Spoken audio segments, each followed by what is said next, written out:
We can do, we, Open it up for questions we can do now. questions and answers now if you want.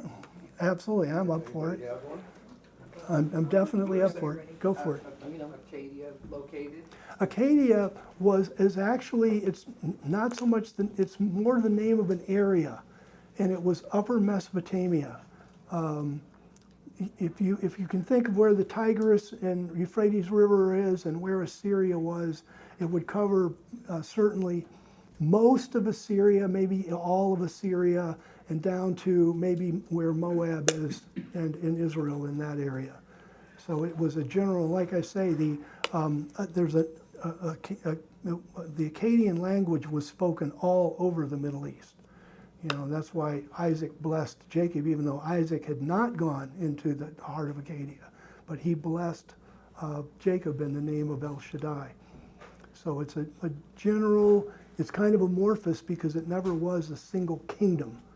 You know, like the Assyrian kingdom, we have the outline, basically. The Babylonian kingdom, we have the outline. But Akkadia, there was never really a solidly established Akkadian kingdom. We know that the capital was Akkad, but even the location of Akkad is debated. They aren't positive. They found some cities that could be, but they don't have anything definitive that says this is Akkad, the capital of Akkadia. That's a great question. David's got a question. How'd you know? Because you came in the room. You know, it's cool about God appearing. Yeah, And with Adam and Eve. Yeah. That was awesome. What does it mean when Moses was in the desert yeah. and God said, "You can't look at me, but I'll let you see my hind part." Mm-hmm. And he hid behind a rock. Yeah, he put Moses in a rock.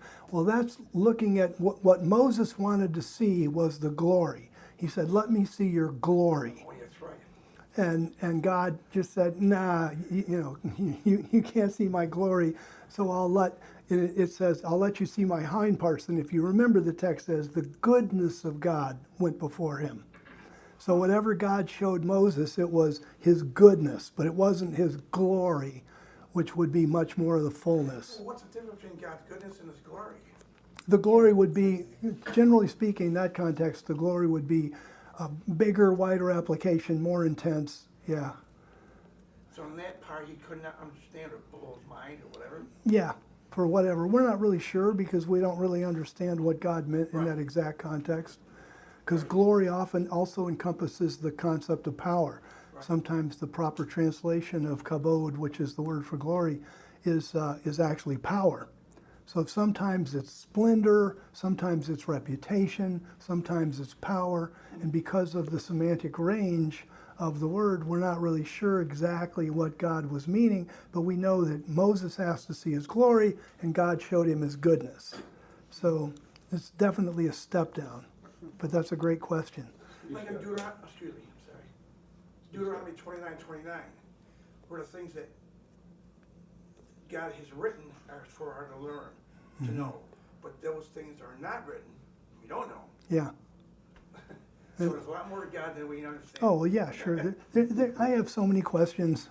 You know, if Christ has some kind of question and answer period, I'm gonna be right up at the front of the line. You know, because I'm serious. There's some of the things that are in there that I just shake my head, and I get a kick. I tell people this, but I get a kick out of Jeremiah because, you know, God in Deuteronomy makes it very clear. If you obey me and do this, you'll be blessed. Blessed you will be in the field. Blessed you will be in your house. Blessed will be your cows. Blessed will be your wife. Blessed, blessed, blessed, blessed. Here's Jeremiah. He's doing everything right. He's thrown in jail. He's whipped. He's put in the stocks. He's put in the mud. He's accused. He can't even go home to his family because God says, don't go home to Anatoth. They're going to execute you if they get their hands on you. So he couldn't even go home to his family. And by Jeremiah chapter 12, he looks up, God, I would speak to you about your justice. That's so darn human. It's just, you know, because that's how I feel a lot of times, you know. And I look around at the world and I look up, it's like, Jesus, what are you waiting for? I don't get it. You know. So, yeah. Sir, you had a question? Yeah, as far as the devil was a murderer from the beginning. The beginning of When's the beginning? I don't understand it. Yeah, it obviously wasn't the beginning of creation. Right, right, And- yeah, so, okay, that answers my question. Yeah, and so basically it refers to something early on, Oh, okay. you know, and maybe that, you know, who really knows? It may be that he was the first, you know, murderer from the first, you know, and that type of thing. And he was a liar. You know, what did it say in John 8? He was a liar from, does it say the beginning in John 8? It might. I know it calls him the father. He was the father of it, which is one of the ways of saying that he was the start of it. Yeah. I guess my mind wandered and I thought, well, did he kill other angels, or, I mean, being silly, but, you know, I just never quite understood that. Yeah, no, he did convince other angels to follow him. I mean, in Revelation chapter 12, it says that he dragged a third of the angels of heaven down with him. Yeah. So whatever, he's slick. I mean, he convinced a lot of really good spirit beings that God was mean, nasty ogre, and they should follow him instead of God. And that would be their demise, so that would Yeah, make them a ruler. yeah, Well, he's got the Democrats to follow him. okay. Hey, we're so glad you're here tonight. Yeah, really. Yeah, we won't get political because we know there's troublemakers on both sides. I mean, yeah, Donna? So it says, no man has seen God at any time. Yeah. And yet you went into a lot of detail on walking and, so how does Yeah. that all work? Yeah, no man has seen God at any time, and that's the of God for who and what he is.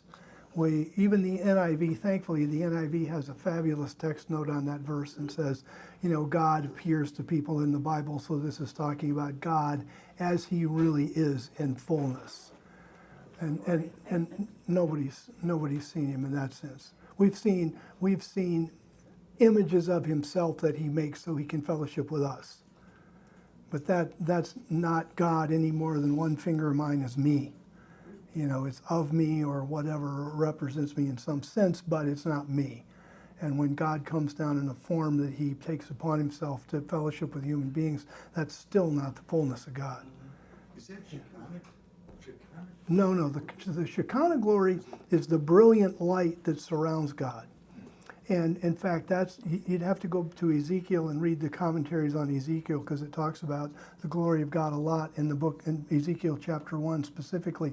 But the glory of God, and if you might remember the New Testament verse that says that God dwells in inapproachable light. And so, like, it'll say in Ezekiel that the glory of God, well, not even Ezekiel, it'll say it in Ezekiel, but even when Solomon built the temple, and it says the glory of God filled the temple. Well, it's not like there's God here and then his glory is over here. You know, he doesn't bifurcate himself. You know, the glory of God is the brilliance that surrounds God. And so sometimes it'll say, God did this, but sometimes it'll simply say, the glory of God came here, or the glory of God was over here, or whatever. And that's talking about God himself, but it's describing him in terms of this brilliant light that surrounded him. Okay, and I have a question too, okay, when they say that Abraham saw God and they walked with God, did they really see him? They knew what he looked like, or? Mm-hmm. Oh, okay. And that's why when he showed up in Genesis 18 and Abraham looks up and it says he saw the three men, that he recognized Yahweh. Yeah, that is Yeah. really, that's why I couldn't comprehend that. I mean, even though Yeah. I wrote it down. Yeah. I read it so many times. Yeah, so he saw him in 15, he saw him in 17:1, and then so he shows up in 18:1, and Yeah.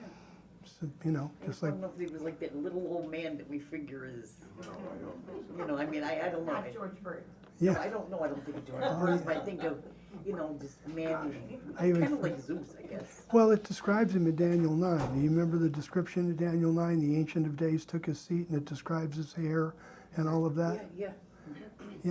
Yeah, that becomes really, is that Daniel 9 or Daniel 7? Yeah, but anyway, but it describes him, and that's probably the clearest description of God as his personal form in the Bible. And then you get like what Stephen saw. where now Stephen says, I saw the glory of God, and that's where you've got to track the glory of God through Scripture and see that's God's brilliant light that surrounds God. So I see the glory of God sitting, and of course because God would be on the throne, and then in the classic Roman structure, then the emperor sits in the right-hand man who's doing all the power play. He's standing at the right hand of the emperor, so he's at the emperor's beck and call. So he looks up and he sees the perfect thing that his audience could understand. I see the glory of God and Jesus standing at his right hand. And and by the way, do you know why the guy stood on the right hand and not the left hand? He's the second man in the kingdom. Why does he stand at the right hand and not the left hand? Because in the left side of cursing. It's got to do with location of the temple or? No, no, Because it's his son, you know. no. Okay, I'll tell you. Because who's in line to be the king or the emperor if the emperor dies? His son. The son. So if you have a guy standing to your right side, it's easier for you because it's harder for him. He's got to reach across his own body to kill you. Oh. So you're better protected if he's there. Yeah, you place him on. God was worried about Jesus. No, but that's where the right hand guy came from. Is it No, but had, that's, they would recognize yeah, that's what yeah, his place was because of Yeah, this- tradition. yeah. Yeah. Oh, okay. But anyway, That's interesting. anyway, that's what I read when I was studying history. So if that's not right, blame some historical book or something. But anyway, Mary, did you have a question? Larry's got I have several, so. Okay, one. Larry's got a question. okay, Larry. Jumping ahead a few thousand years, do most people today believe that Israel of today is the promised land and it belongs to the Jews? And I think the majority of Christians do. I think they get that. You know, and the Jews that are there now are the real Jews, and people don't get that, but they're the real deal. And it's really interesting. In one of my trips to Israel, we were at the swimming pool of the hotel because you get back from touring, and periodically you actually get a hotel with a swimming pool, and those are really nice. You usually don't, but sometimes you do. And so I was at the swimming pool, and there's a you know how you get, like, when I say black, like Ethiopian black, I mean this guy was black. He wasn't like the brown, but he was just black. And he spoke English and not Hebrew. And I said, so, how long have you or your family been here? And he said, oh, I've only been here a couple months. Where'd you come from? Well, I came from Ethiopia. And I'm like, okay, why? I said, do you have any family here? He said, no. I said, do you speak Hebrew? He said, no. I said, well, why are you here? And he said, I don't really know, except all of a sudden I had this inner compulsion that I had to come to Israel. And I've heard that so many times from people that have made Aliyah, that they don't speak the language, they don't have any family, but it's just like, no, I somehow I just know. It's kind of like what was the movie that was done by Spielberg with the saucers and the mountain, and you had to, what? Close Yes, encounters, yeah. they just had to go. Yeah, they make a mountain out of potatoes or something, and then they just have to go to that mountain. And that's how some of the Jews are feeling right now. It's just really astounding. And you've got promises of God that He's going to gather His people and stuff like that. It's really going on. It's actually happening. It's pretty amazing. Have you ever seen the movie? Is this a red- Go ahead. Oh, forget it. No. No, The Red Sea diving resort. no. Oh, it's about Ethiopian refugees that were in the war or something, trying to get to Israel, and there were a bunch of missionaries and mercenaries that helped them get there. It's a very good movie. Huh? Well, we know from the book of Acts that Philip helped the Ethiopian understand the book of Isaiah. So this isn't new that there are Jews from Ethiopia. No, Oh, yeah. I'm just saying that these people in the 80s and 70s and 80s did help them get there. That's cool. It's on Netflix. Yeah. And if you've got a mother who was a Jew somewhere in your ancestry, you can usually, if you can prove that, you can get into Israel. That's what you need to prove citizenship. Wow. We good on questions, or for now? There'll be more. Okay, and John, I'm not thank you going for anywhere. teaching tonight. You're welcome, Peter. Glad to be here. So, a couple things before you get up and go. We have a little bit of change up. Obviously, in the original invitation, Jerry was going to be here for the whole weekend, but some of you know Living Hope Church in Albany. It was run by now Sean Finnegan, the son of Vince Finnegan. And Vince Finnegan's wife passed away, and the memorial service was tonight.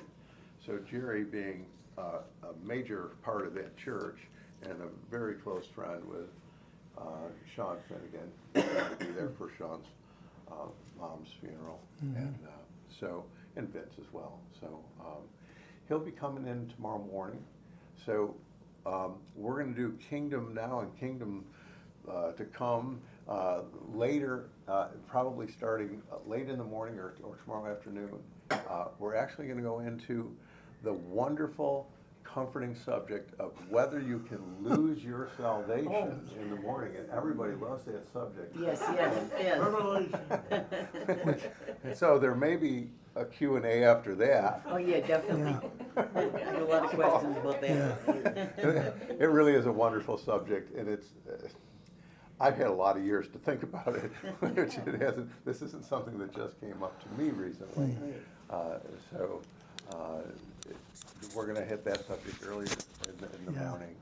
And just for the record, I don't like the idea of lose your salvation because forfeit is a better word. Yeah, because you're not saved now.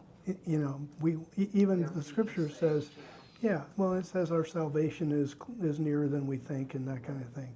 And if you've ever had a cold recently, or the flu, or COVID, or just had an upset stomach, you know, or that kind of thing, or you need to wear glasses like me, then you know that you are not saved.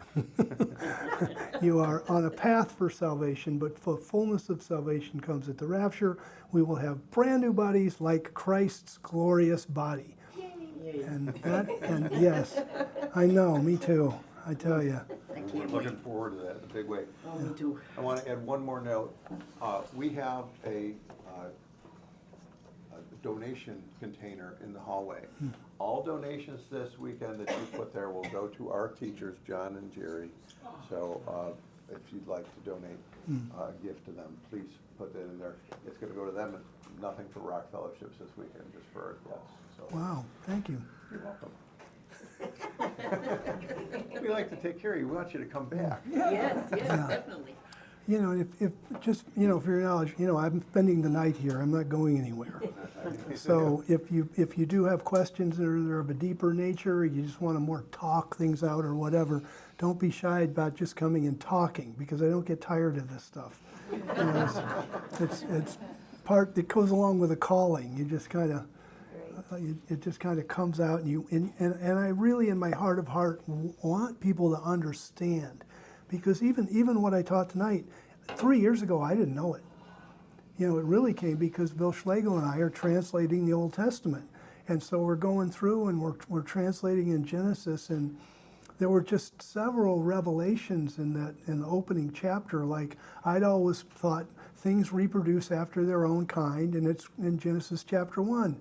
And Bill, you know, who taught Hebrew in Israel at a university for 32 years, he's like a safecracker.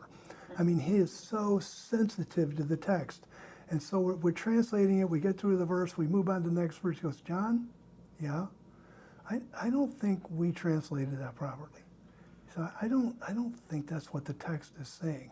And I'm in my, I go back to 1971 when I got born again in PFAL, and things, I believe things reproduce after their own kind for 52 years or something like that.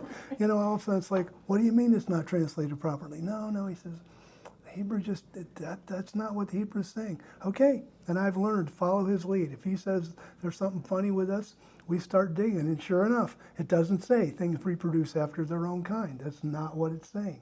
And so it was like, whoa. So there all along, there's all these different revelations that pop up.